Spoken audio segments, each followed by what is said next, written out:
So the build shreds. There's no other way to put it. This build is absolutely ridiculous. It does a ton of damage, and I'm going to take you through the entire build, where everything is, and how you can get everything so you can play with it on your next playthrough. So without further ado, let's go ahead and jump into the video. So the build is overall very simple. It's going to utilize two separate curved swords, jump attacks, blood, and an immense amount of damage in order for you to shred through the entire game. This is not a complicated build, but the talismans are going to be located all over the lands between, and some of them are end-game talismans, so you won't be able to really put this together until really the beginning of end game. However, with that being said, let's go ahead and jump right into the weapons, because those you can get decently early and they are really good. So first and foremost, we're going to be using the Bandit's Curve Sword with the Bloodblade Ash of War. You could put seppuku on this as well, but I wanted Bloodblade just in case we needed a little bit of range while our enemy was closing in. We could get off some quick Ashes of War, get some blood build up before we start doing our jump attacks and using the amazing Curve Sword moveset in order to do a ton of damage. Its physical damage is going to be 242 plus 224.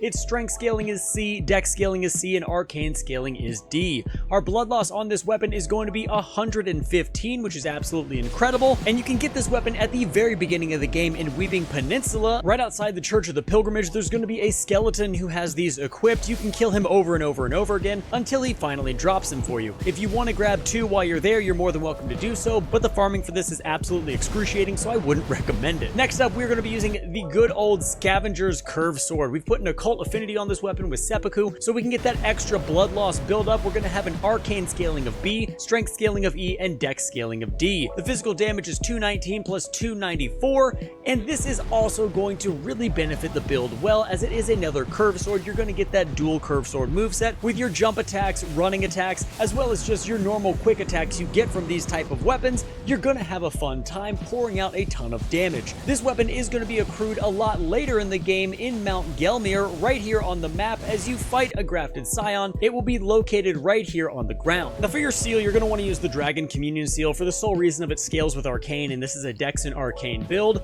and we are using two buffs for the build. We're using Flame Grant Me Strength and Golden Vow. Both of those combined are going to give you a total of 35% increased physical damage, as well as 15% damage negation. Golden Vow is going to be located at the Corpse Stench Shack here in Mount Gelmir, and Flame Grant Me Strength is going to be located here in Fort Gale in Caelid, right between two fire chariots. Now for your armor, you're going to want to use two pieces specifically because they're going to go very well with the build. The White Mask, which is going to give us a 10% damage increase anytime blood loss is in the vicinity, and the Raptor's Black Feathers, which is going to add a solid 10% damage to your jump attacks. This is going to stack very well with one of our talismans, which we're going to get into in just a second. The Raptor's Black Feathers are going to be behind an illusionary wall within the Sage's Cave here on the map, and if you want to get the White Mask, you need to make your way to Mogwin's Sacred Palace and defeat the third assassin here on the map as well. Hey, I want to thank you guys so much for watching this far into the video. If you've not subscribed yet, feel free to subscribe and hit that bell notification. It's free for you and does a ton for the channel, and I'm super excited because I think we're going to get to 50k by the end of the year, so thank you guys so much for that.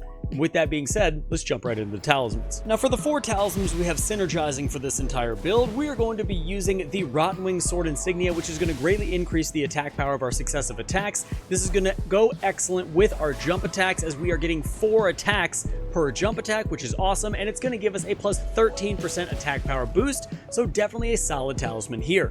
In slot number 2, we're using the Shard of Alexander. This is to boost the Bloodblade Ash of War by 15%, and for your third talisman, you're going to use the Claw Talisman, which is going to enhance your jump attacks by 15%, and this is also going to stack with the Raptor's Black Feathers, meaning you are going to get about a 25% increased damage to your jump attacks, so definitely a solid talisman.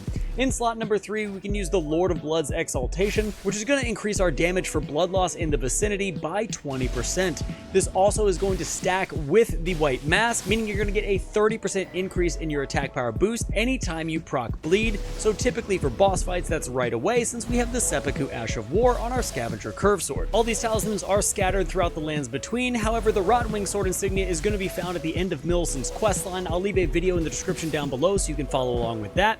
The Shard of Alexander is going to be located at the end of Alexander's questline in Fair Missoula, and once again, I will leave a video for that down in the description. If you want to snag the Claw Talisman, it's going to be located on one of the ramparts in Stormvale Castle at the beginning of the game, and the Lord of Blood's Exaltation is a boss drop from a boss within the Lindell Catacombs right here on the map. And when it comes to our Flask of Wondrous Physic, we're going to be using the Thorny Cracked here, which is going to temporarily boost our successive attack power by 20%. This is going to stack with the Lord of Blood's Exaltation, the Rottenwing Sword Insignia, and and the attack power boost from the white mask, which is incredible. And our green burst crystal tier is going to be located in our slot number 2 for our flask, and this is temporarily going to boost your stamina recovery speed by 15 stamina per second for 3 minutes. The reason we need a stamina tier here is because jump attacks eat up your stamina like crazy. However, if you already have a lot of endurance, you could put something like the dexterity knot crystal tier here, or maybe the opaline bubble tier, whatever tickles your fancy. Both of these tiers are going to be located on opposite sides of the game. The thorny crack tier is going to be at the consecrated snowfields after you kill the minor Erd tree located in the northeast of that area right here on the map. And the green burst crystal tier is going to be located at the beginning of the game in the mistwood within Limgrave on a small altar right in front of the Erd tree. So what this build is going to look like when you are all finished and everything procs at once is going to be an extra 35% physical damage, 15% damage negation, 15 stamina per second for 3 minutes,